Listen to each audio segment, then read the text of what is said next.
Harmoni dalam keberagaman, itulah yang terlihat di kawasan Jalan Karya Baru, kilometer 7 Palembang. Di tengah dominasi warga Tionghoa dan kelenteng-kelenteng yang berdiri, ada satu masjid yang menjadi simbol kerukunan lintas agama, yakni Masjid Al-Mustaqim.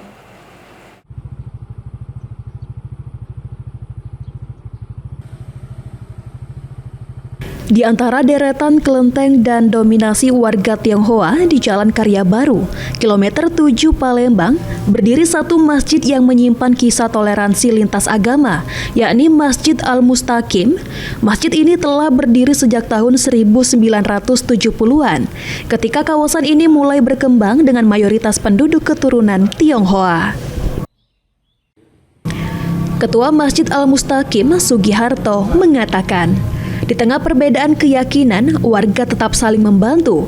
Warga sekitar tidak mempersoalkan keberadaan masjid, justru ikut berkontribusi dalam pembangunannya.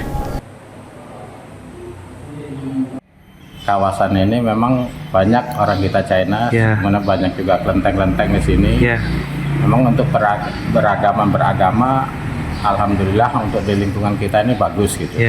Jadi walaupun kita masjid cuma satu ini, cuman silaturahmi, cara bergaul sama itu bagus, antar agamanya bagus. Kalau untuk pembangunan masjid ini ya alhamdulillah memang banyak bantuan dari orang-orang kita China, baik dari kelenteng ada gitu.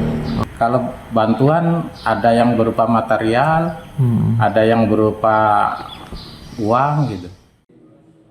Hanya ada satu masjid di kawasan ini, namun hubungan antar umat beragama tetap harmonis. Masjid Al-Mustaqim menjadi simbol bahwa perbedaan bukan penghalang untuk saling bersilaturahmi. Hafidz Zainul, PAL TV.